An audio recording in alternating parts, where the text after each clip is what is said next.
राग गौड़ी भगतां की बाणी। एक ओंकार सतनाम करता पुरख गुर प्रसाद। गौड़ी ग्वारेरी श्री कबीर जियो के चौपदे 14। अब मोहे जलत राम जल पाया, राम उदक जां तन जलत बुझाया। रहाओ मन मारन कारण बन जाइए, सो जल बिन भगवंत न पाइए।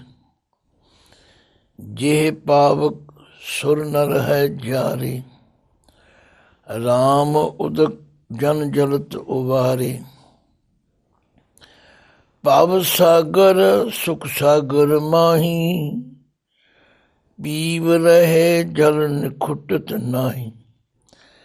कह कबीर भज सारंग पानी, राम उदक मेरी तिखा बुझानी। वाहिगुरु जी का खालसा, वाहिगुरु जी की फतेह।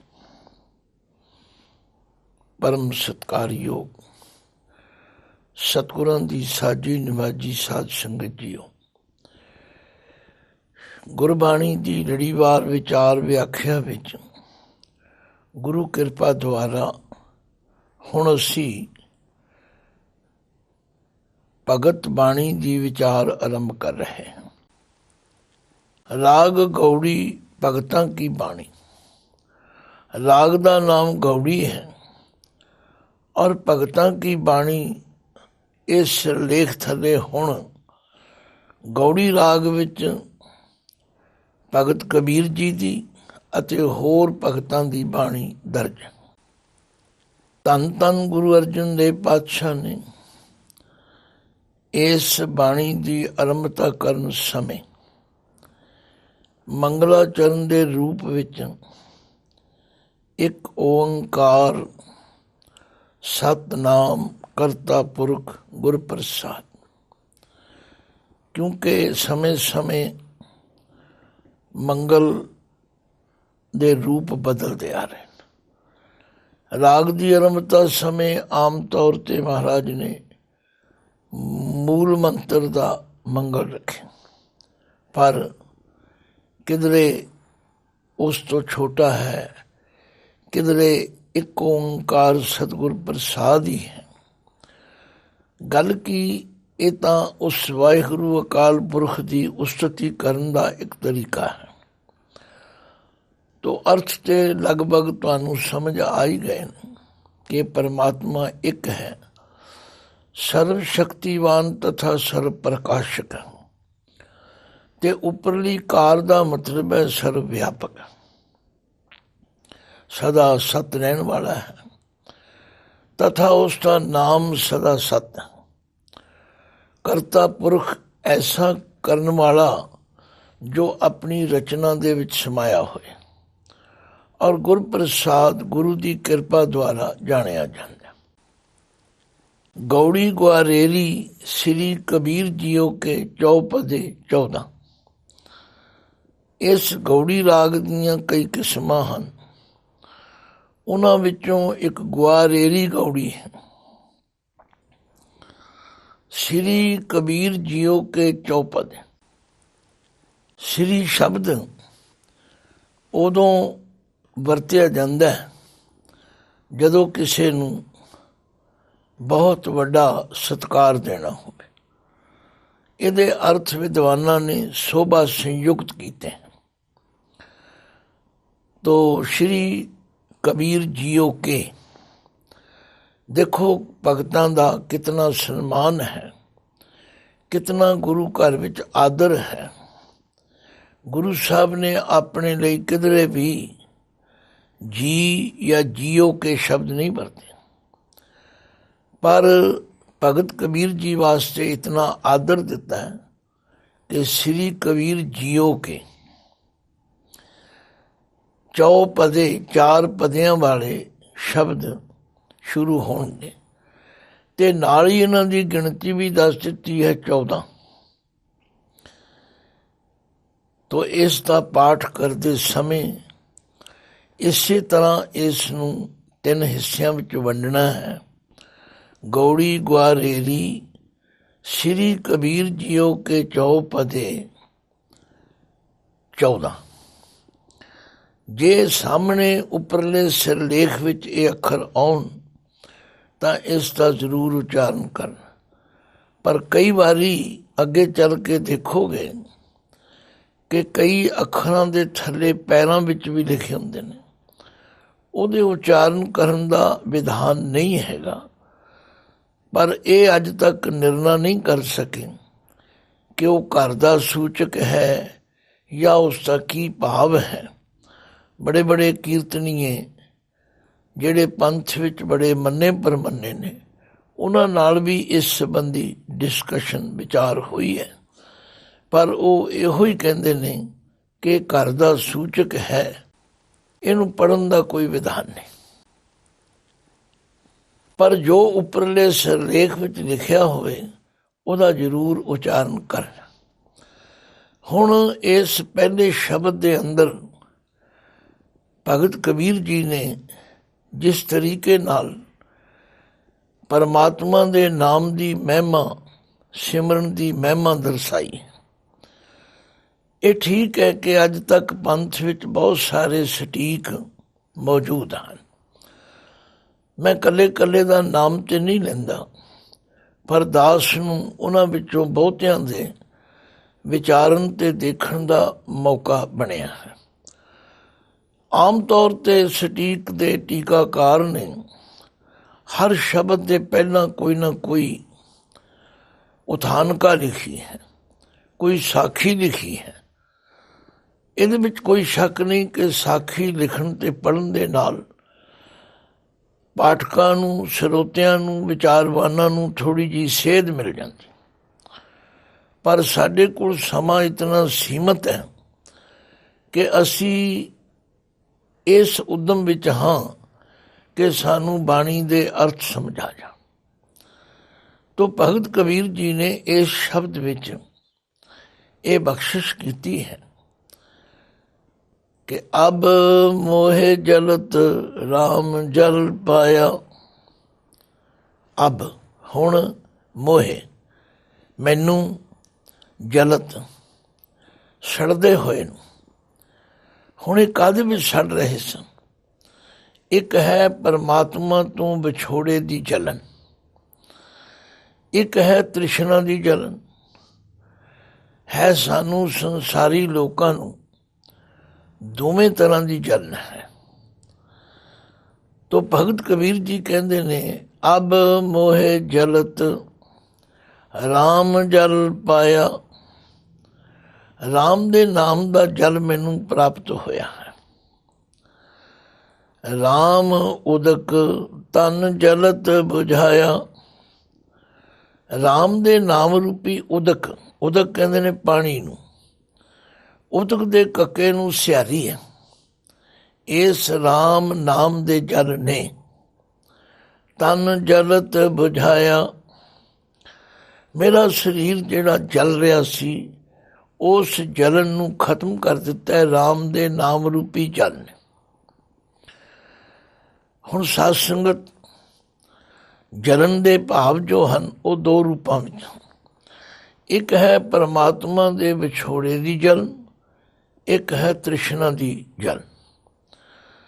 ਗੁਰਬਾਣੀ ਗੁਰੂ ਜੀ ਦਾ ਸਪਸ਼ਟ ਸਿਧਾਂਤ ਹੈ ਕਿ ਤ੍ਰਿਸ਼ਨਾ ਬਿਰਲੇ ਹੀ ਕੀ ਬੁਝੀਏ, ਕੋਟ ਜੋਰੇ ਲਾਗ ਕਰੋਰੇ, ਮਨ ਨਾ ਹੋਰੇ, ਪਰੇ ਪਰੇ ਹੀ ਕੋ ਲੁਝੀ ਹੈ। ਇਹ ਜਿਹੜੀ ਤ੍ਰਿਸ਼ਨਾ ਦੀ ਅੱਗ ਹੈ, ਇਹ ਕਿਸੇ ਵੀ ਤਰੀਕੇ ਨਾਲ ਕਿਸੇ ਦੀ ਨਹੀਂ ਬੁਝਦੀ। ਕਰੋੜਾਂ ਰੁਪਏ ਇਕੱਠੇ ਕਰ ਲਏ, ਬੜੀਆਂ ਬਿਲਡਿੰਗਾਂ, ਬੜੀਆਂ ਇਮਾਰਤਾਂ, ਬੜਾ ਕੁਝ ਕਰ ਲਏ, ਪਰ ਤ੍ਰਿਸ਼ਨਾ ਦੀ ਅੱਗ ਨਹੀਂ ਬੁਝੀ। ਫਿਰ ਮਹਾਰਾਜ ਕਿਵੇਂ ਬੁਝੇਗੀ? ਤੋ ਤ੍ਰਿਸ਼ਨਾ ਬੁਝੈ ਹਰ ਕੇ ਨਾਮ, ਮਹਾ ਸੰਤੋਖ ਹੋਵੇ ਗੁਰ ਬਚਨੀ, ਪ੍ਰਭ ਸਿਉ ਲਾਗੈ ਪੂਰਨ ਧਿਆਨ। ਬਿਨਾ ਸੰਤੋਖ ਨਹੀਂ ਕੋ ਰਾਜੇ, ਸੁਪਨ ਮਨੋਰਥ ਬਿਰਥੇ ਸਭ ਕਾਜੇ। ਨਾਮ ਰੰਗ ਸਰਬ ਸੁਖ ਹੋਏ, ਬੜ ਭਾਗੀ ਕਿਸੈ ਪ੍ਰਾਪਤ ਹੋਏ। ਤੋ ਭਗਤ ਜੀ ਕਹਿੰਦੇ ਨੇ, ਪਿਆਰਿਓ ਅਬ ਮੋਹਿ ਜਲਤ ਰਾਮ ਜਲ ਪਾਇਆ। ਦੇਖੋ ਇੱਕ ਮਹਾਂਪੁਰਖਾਂ ਦਾ ਤਰੀਕਾ ਹੈ। ਜਿਵੇਂ ਇੱਕ ਟੀਚਰ ਆਪਣੇ ਵਿਦਿਆਰਥੀਆਂ ਨੂੰ ਆਪਣਾ ਤਜਰਬਾ ਦੱਸਦਾ, ਜਿਵੇਂ ਮਾਤਾ ਪਿਤਾ ਆਪਣੇ ਬੱਚਿਆਂ ਨੂੰ ਆਪਣਾ ਤਜਰਬਾ ਦੱਸਦੇ, ਸੱਚਮੁੱਚ ਇਸੇ ਤਰ੍ਹਾਂ ਜਿਹੜੇ ਮਹਾਂਪੁਰਖ ਨੇ ਉਹਨਾਂ ਨੇ ਜਿਸ ਦਵਾਈ ਦੀ ਵਰਤੋਂ ਕਰਕੇ ਆਪ ਆਰਾਮ ਕੀਤਾ ਪ੍ਰਾਪਤ, ਉਹ ਦੂਜਿਆਂ ਨੂੰ ਵੀ ਦੱਸਦੇ ਹਨ। ਇਸੇ ਦੀ ਬਾਣੀ 'ਚ ਲਿਖਿਆ ਹੈ ਕਿ ਜਨਮ ਮਰਨ ਦੋਹੂੰ ਮੈਂ ਨਾਹੀ, ਜਨ ਪਰ ਉਪਕਾਰੀ ਆਏ। ਜੀ ਦਾਨ ਦੇ ਭਗਤੀ ਲਾਇਨ, ਹਰ ਸਿਉ ਲੈਣ ਮਿਲਾਏ। ਜਿਹੜੇ ਮਹਾਂਪੁਰਖ ਹੁੰਦੇ ਨੇ ਉਹ ਸਾਡੇ ਵਰਗੇ ਕਲਯੁਗੀ ਜੀਵਾਂ ਨੂੰ ਆਪਣਾ ਅਨੁਭਵ, ਆਪਣਾ ਤਜਰਬਾ ਦੱਸ ਕੇ ਸਾਨੂੰ ਵੀ ਭਲੇ ਰਸਤੇ ਪਾਉਂਦੇ ਹਨ ਤਥਾ ਪਰਮੇਸ਼ਰ ਦੇ ਨਾਮ ਦੀ ਮਹਿਮਾ ਦੱਸਦੇ ਹਨ ਤੇ ਆਪਣੀ ਮਿਸਾਲ ਦੇ ਕੇ ਦੱਸਦੇ ਹਨ। ਅਬ ਮੋਹਿ ਜਲਤ ਰਾਮ ਜਲ ਪਾਇਆ, ਰਾਮ ਉਦਕ ਤਨ ਜਲਤ ਬੁਝਾਇਆ। ਇਸ ਨਾਮ ਦੇ ਉਦਕ ਜਲ ਨੇ ਮੇਰੇ ਸਰੀਰ ਦੇ ਅੰਦਰੋਂ ਉਹ ਵਿਛੋੜੇ ਦੀ ਅੱਗ ਵੀ ਖਤਮ ਕੀਤੀ ਹੈ ਤਥਾ ਪਦਾਰਥਾਂ ਦੀ ਜੋ ਤ੍ਰਿਸ਼ਨਾ ਸੀ ਉਹਨੂੰ ਵੀ ਸ਼ਾਂਤ ਕਰ ਦਿੱਤਾ। ਰਹਾਉ ਇਹ ਸ਼ਬਦ ਦਾ ਕੇਂਦਰੀ ਭਾਵ ਹੈ। ਹੁਣ ਅਗਲੇ ਪਦ ਵਿੱਚ ਮਹਾਰਾਜ ਭਗਤ ਕਬੀਰ ਜੀ ਇਸ ਨੂੰ ਹੋਰ ਖੋਲ੍ਹਦੇ ਹਨ। ਮਨ ਮਾਰਨ ਕਾਰਨ ਬਣ ਜਾਈਏ।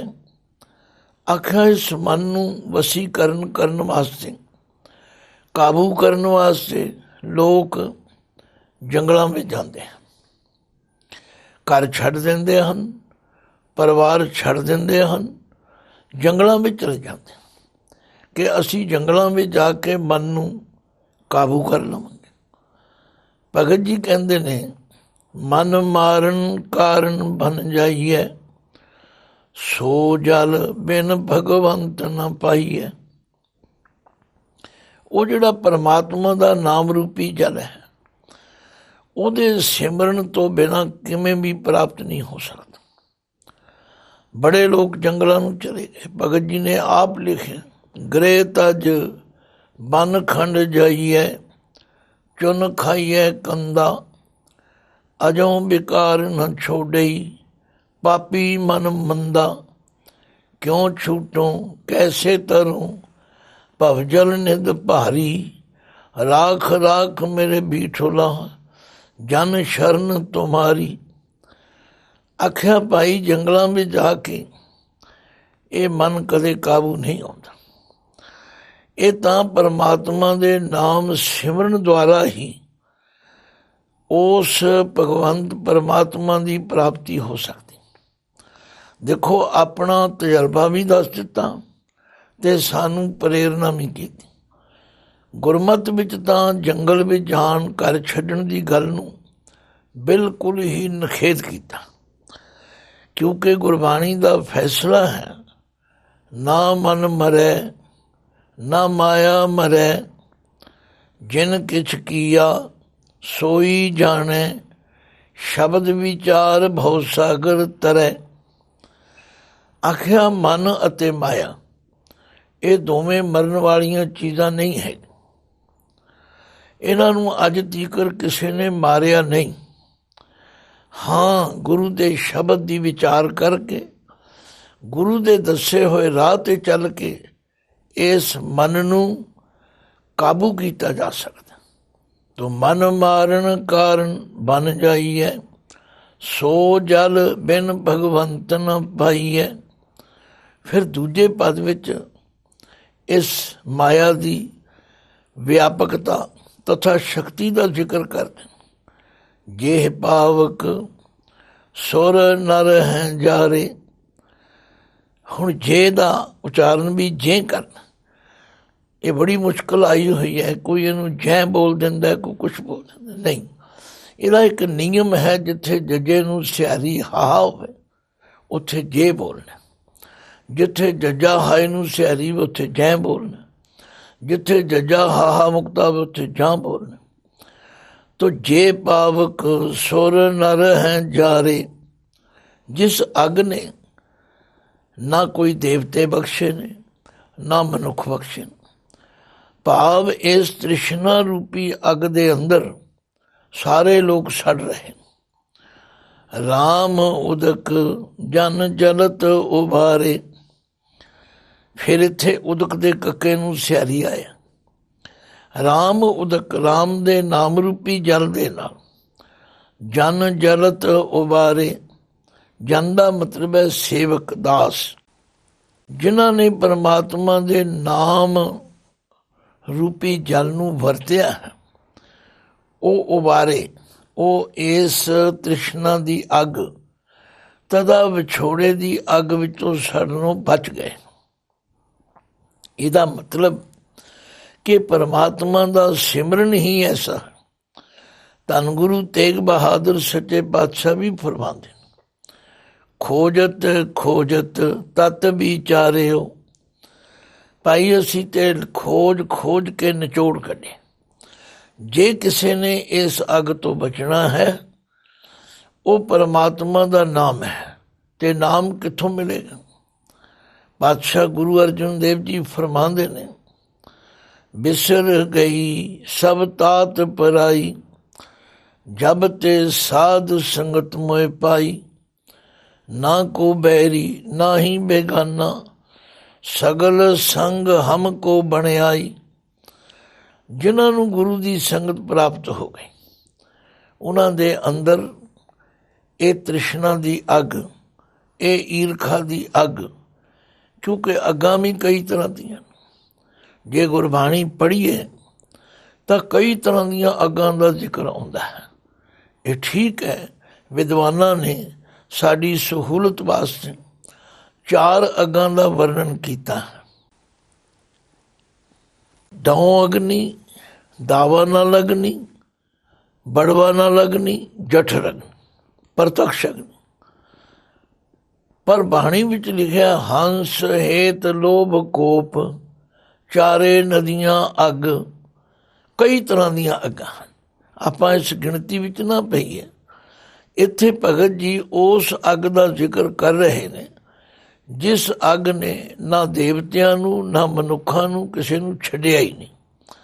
ਜੇ ਪਾਵਕ ਸੁਰ ਨਰ ਹੈ ਜਾਰੇ, ਰਾਮ ਉਦਕ ਜਨ ਜਲਤ ਉਬਾਰੇ। ਰਾਮ ਦੇ ਨਾਮ ਰੂਪੀ ਜਨ ਨੇ ਜਨ ਜਲਤ ਉਬਾਰੇ। ਸੇਵਕ, ਭਗਤ, ਜਿਨ੍ਹਾਂ ਨੇ ਪਰਮਾਤਮਾ ਦਾ ਨਾਮ ਰੂਪੀ ਜਲ ਵਰਤਿਆ, ਉਹ ਜਲਤ ਉਬਾਰੇ, ਬਚਾ ਦਿੱਤੇ। ਹੁਣ ਸਵਾਲ ਪੈਦਾ ਹੁੰਦਾ ਕਿ ਉਹ ਪਰਮਾਤਮਾ ਰਹਿੰਦਾ ਕਿੱਥੇ? ਭਵ ਸਾਗਰ ਸੁਖ ਸਾਗਰ ਮਾਹੀ। ਇਹ ਸੰਸਾਰ ਭਾਵੇਂ ਭਵ ਸਾਗਰ ਕਿਹਾ ਜਾਂਦਾ, ਪਰ ਜਿਹੜੇ ਇਹਦੇ ਵਿੱਚ ਰਹਿੰਦੇ ਆ, ਸੁਖ ਸਾਗਰ ਮਾਹੀ, ਉਹ ਪਰਮਾਤਮਾ ਦਾ ਨਾਮ ਜੋ ਸੁੱਖਾਂ ਦਾ ਸਾਗਰ ਹੈ, ਜਿਹਦੇ ਵਿੱਚ ਸੁੱਖ ਹੀ ਸੁੱਖ ਨੇ। ਪੀਵ ਰਹੇ ਜਲ ਨਿਖੁੱਟਤ ਨਾਹੀ। ਜਿਹੜੇ ਫਿਰ ਪਰਮਾਤਮਾ ਦਾ ਨਾਮ ਰੂਪੀ ਜਲ ਪੀਂਦੇ ਹਨ, ਨਿਖੁੱਟਤ ਨਾਹੀ, ਇਹ ਕਦੇ ਮੁੱਕਦਾ ਹੀ ਨਹੀਂ। ਗੁਰੂ ਅਮਰਦਾਸ ਪਾਤਸ਼ਾਹ ਨੇ ਇਹਨੂੰ ਆਪਣੇ ਢੰਗ ਨਾਲ ਸਮਝਾਇਆ। ਆਖਿਆ, ਇਹ ਤਨ ਅਖੁੱਟ ਨਾ ਨਿਖੁੱਟੈ ਨਾ ਜਾਏ। ਆਖਿਆ, ਜਿਹੜੇ ਪੂਰੇ ਗੁਰੂ ਦੇ ਦੱਸੇ ਰਾਹ ਤੇ ਚੱਲ ਪੈਂਦੇ, ਉਹਨਾਂ ਨੂੰ ਇਹ ਨਾਮ ਰੂਪੀ ਜਲ, ਇਹ ਨਾਮ ਰੂਪੀ ਧਨ ਪ੍ਰਾਪਤ ਹੋ ਜਾਂਦਾ। ਤੇ ਜਿਨ੍ਹਾਂ ਨੂੰ ਪ੍ਰਾਪਤ ਹੋ ਜਾਂਦਾ, ਉਹ ਫਿਰ ਮੁੱਕਦਾ ਨਹੀਂ ਕਦੇ। ਇਹ ਰਸ ਮੁੱਕਦਾ ਨਹੀਂ, ਸਗੋਂ ਵਧੀ ਜਾਂਦਾ। ਭਵ ਸਾਗਰ ਸੁਖ ਸਾਗਰ ਮਾਹੀ, ਪੀਵ ਰਹੇ ਜਲ ਨਿਖੁੱਟਤ ਨਾਹੀ। ਜਿਨ੍ਹਾਂ ਤੇ ਫਿਰ ਗੁਰੂ ਦੀ ਕਿਰਪਾ ਹੋ ਜਾਂਦੀ, ਉਹ ਸਦਾ ਹੀ ਉੱਠਦਿਆਂ ਬਹਿੰਦਿਆਂ ਤੁਰਦਿਆਂ ਫਿਰਦਿਆਂ ਹਰ ਵੇਲੇ ਪੀਂਦੇ ਹਨ। ਪਰ ਭਗਤ ਜੀ ਨੇ ਉਹਨਾਂ ਲੋਕਾਂ ਦਾ ਵੀ ਜ਼ਿਕਰ ਕੀਤਾ ਜਿਨ੍ਹਾਂ ਨੇ ਘਰ ਤੇ ਤਿਆਗਿਆ, ਪਰਿਵਾਰ ਤੇ ਛੱਡਿਆ, ਪਰ ਚੇਲੇ ਚੇਲੀਆਂ ਬਣਾ ਲਏ, ਆਸ਼ਰਮ ਬਣਾ ਲਏ, ਜਾਇਦਾਦਾਂ ਇਕੱਠੀਆਂ ਕਰ ਲਈਆਂ। ਉਹਨਾਂ ਨੂੰ ਕਦੇ ਵੀ ਸ਼ਾਂਤੀ ਨਹੀਂ ਮਿਲੀ। ਜਦੋਂ ਕਬੀਰ ਜੀ ਦੇ ਸ਼ਲੋਕਾਂ ਦਾ ਪਾਠ ਕਰਦੇ, ਕਬੀਰ ਜੀ ਨੇ ਇੱਕ ਗੱਲ ਦਾ ਜ਼ਿਕਰ ਕੀਤਾ, ਆਖਿਆ ਐਸੇ ਲੋਕ ਬਹੁਤ ਦੇਖੇ ਹਨ ਜਿਨ੍ਹਾਂ ਨੇ ਪਰਮਾਤਮਾ ਦੀ ਪ੍ਰਾਪਤੀ ਲਈ ਘਰ ਛੱਡਿਆ, ਸਾਧੂਆਂ ਵਾਲੇ ਬਾਣੇ ਵੀ ਬਣਾ ਲਏ ਪਰ ਸਾਧੂ ਬਣ ਨਹੀਂ ਸਕੇ। ਆਖਿਆ ਉਹਨਾਂ ਨੇ ਆਪਣਾ ਘਰ ਤਿਆਗਿਆ ਜ਼ਰੂਰ, ਸਾਧੂਆਂ ਵਾਲੇ ਕੱਪੜੇ ਜ਼ਰੂਰ ਪਾਏ, ਪਰ ਉਹਨਾਂ ਨੇ ਚੇਲੇ ਚੇਲੀਆਂ ਬਣਾ ਕੇ ਹੋਰ ਅਡੰਬਰ ਸ਼ੁਰੂ ਕਰ। ਭਗਤ ਜੀ ਦੇ ਸ਼ਲੋਕਾਂ ਵਿੱਚ ਜ਼ਿਕਰ ਆਉਂਦਾ ਹੈ ਕਿ ਜਿਨ੍ਹਾਂ ਲੋਕਾਂ ਨੇ ਐਸਾ ਮਾਰਗ ਅਪਣਾਇਆ, ਕਬੀਰ ਸਿੱਖ ਸਾਖਾ ਬਹੁਤੇ ਕੀਏ, ਕੇਸੋ ਕੀਓ ਨ ਮੀਤ, ਚਾਲੇ ਥੇ ਹਰ ਮਿਲਣ ਕੋ, ਬੀਚੈ ਅਟਕਿਓ ਚੀਤ। ਸਿੱਖ ਸਾਖਾ ਦਾ ਮਤਲਬ ਚੇਲੇ ਚੇਲੀਆਂ ਬਣਾ ਲਏ, ਫਿਰ ਉਹਨਾਂ ਦੇ ਫਿਕਰ ਵਿੱਚ, ਉਹਨਾਂ ਨੂੰ ਸੰਭਾਲਣ ਵਿੱਚ, ਉਹਨਾਂ ਨੂੰ ਜਥੇਬੰਦ ਕਰਨ ਵਿੱਚ ਲੱਗ ਪਏ। ਫਿਰ ਉਹਨਾਂ ਵਾਸਤੇ ਕਿਤਨਾ ਫਿਕਰ ਤੇ ਚਿੰਤਾ ਲੱਗ ਗਈ। ਭਾਈ ਜੇ ਬੱਚਿਆਂ ਦਾ ਤਿਆਗ ਕੀਤਾ, ਪਰਿਵਾਰ ਦਾ ਤਿਆਗ ਕੀਤਾ, ਇੱਧਰ ਹੋਰ ਪਰਿਵਾਰ ਸ਼ੁਰੂ ਕਰ ਲਏ, ਤਾਂ ਉਹ ਲੋਕ ਅੱਧ ਵਿੱਚ ਹੀ ਰਹਿ ਗਏ। ਸਿੱਖ ਸਾਖਾ ਬਹੁਤੇ ਕੀਏ, ਕੇਸੋ ਕੀਓ ਨ ਮੀਤ, ਚਾਲੇ ਥੇ ਹਰ ਮਿਲਣ ਕੋ, ਬੀਚੈ ਅਟਕਿਓ ਚੀਤ। ਉਹ ਅੱਧ ਵਿਚਾਲੇ ਹੀ ਫਸ ਗਏ।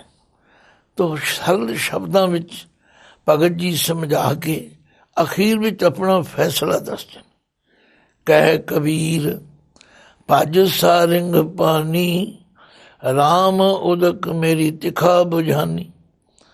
ਕਬੀਰ ਜੀ ਕਹਿੰਦੇ ਹਨ, ਹੇ ਭਾਈ ਹੋਰ ਅਡੰਬਰ ਤੇ ਪਖੰਡ ਛੱਡੋ, ਭਜ ਸਾਰਿੰਗ ਪਾਨੀ, ਉਹ ਪਰਮਾਤਮਾ ਜਿਸ ਦੇ ਅਨੇਕਾਂ ਨਾਮਾਂ ਵਿੱਚੋਂ ਇੱਕ ਨਾਮ ਸਾਰੰਗ ਪਾਨੀ। ਇਹਦੇ ਅਰਥ ਵਿਦਵਾਨਾਂ ਨੇ ਵੱਖ-ਵੱਖ ਕੀਤੇ ਨੇ। ਪਾਨੀ ਦਾ ਮਤਲਬ ਹੈ ਹੱਥ, ਜਿਹਦੇ ਹੱਥ ਵਿੱਚ ਤੀਰ ਕਮਾਨ ਹੈ ਉਹਨੂੰ ਸਾਰੰਗ ਪਾਨੀ, ਸਾਰੰਗ ਪਾਨ ਵੀ ਕਿਹਾ। ਕਹਿ ਕਬੀਰ ਭਜ ਸਾਰੰਗ ਪਾਨੀ, ਰਾਮ ਉਦਕ ਮੇਰੀ ਤਿਖਾ ਬੁਝਾਨੀ। ਆਖਿਆ ਰਾਮ ਦੇ ਨਾਮ ਰੂਪੀ ਜਲ ਨੇ ਮੇਰੀ ਇਹ ਤ੍ਰਿਸ਼ਨਾ ਬੁਝਾ ਦਿੱਤੀ ਹੈ। ਮੈਂ ਤੁਹਾਨੂੰ ਵੀ ਇਹੋ ਸਿੱਖਿਆ ਦਿੰਦਾ ਕਿ ਅਬ ਮੋਏ ਜਲਤ ਰਾਮ ਜਲ ਪਾਇਆ, ਰਾਮ ਉਦਕ ਤਨ ਜਲਤ ਬੁਝਾਇਆ। ਤੋ ਭਗਤ ਜੀ ਦੇ ਇਸ ਪਾਵਨ ਸ਼ਬਦ ਨੂੰ ਵਿਚਾਰ ਕੇ ਸਾਨੂੰ ਇਹ ਸਿੱਖਿਆ ਪ੍ਰਾਪਤ ਹੁੰਦੀ ਹੈ ਕਿ ਘਰ ਛੱਡ ਕੇ ਜੰਗਲਾਂ ਵਿੱਚ ਜਾਣ ਦੀ ਲੋੜ ਨਹੀਂ, ਕੋਈ ਪਖੰਡ ਤੇ ਕੋਈ ਐਸਾ ਪਹਿਰਾਵਾ ਧਾਰਨ ਕਰਨ ਦੀ ਲੋੜ ਨਹੀਂ, ਬਲਕਿ ਆਪਣੇ ਘਰ ਪਰਿਵਾਰ ਵਿੱਚ ਰਹਿੰਦਿਆਂ ਉਹਦਾ ਸਿਮਰਨ ਕਰੋ। ਤੇ ਗੁਰਮਤਿ ਨੇ ਸੌਖਾ ਜਿਹਾ ਤਰੀਕਾ ਦੱਸਿਆ ਵੀ ਅੰਤਰ ਗੁਰ ਆਰਾਧਨਾ, ਜੇਵਾ ਜਪ ਗੁਰ ਨਾਉ, ਨੇਤਰੀ ਸਤਿਗੁਰ ਪੇਖਣਾ, ਸ਼੍ਰਵਣੀ ਸੁਣਨਾ ਗੁਰ ਨਾਉ, ਸਤਿਗੁਰ ਸੇਤੀ ਰਤਿਆਂ, ਦਰਗਾਹ ਪਾਈਏ ਠਾਉ। ਕਹੋ ਨਾਨਕ ਕਿਰਪਾ ਕਰੇ, ਜਿਸ ਨੂੰ ਇਹ ਵਥ ਦੇ, ਜਗ ਮੈਂ ਉਤਮ ਕਾਂਢੀਐ, ਵਿਰਲੇ ਕਈ ਕੇ। ਵਾਹਿਗੁਰੂ ਜੀ ਕਾ ਖਾਲਸਾ, ਵਾਹਿਗੁਰੂ ਜੀ ਕੀ ਫਤਿਹ।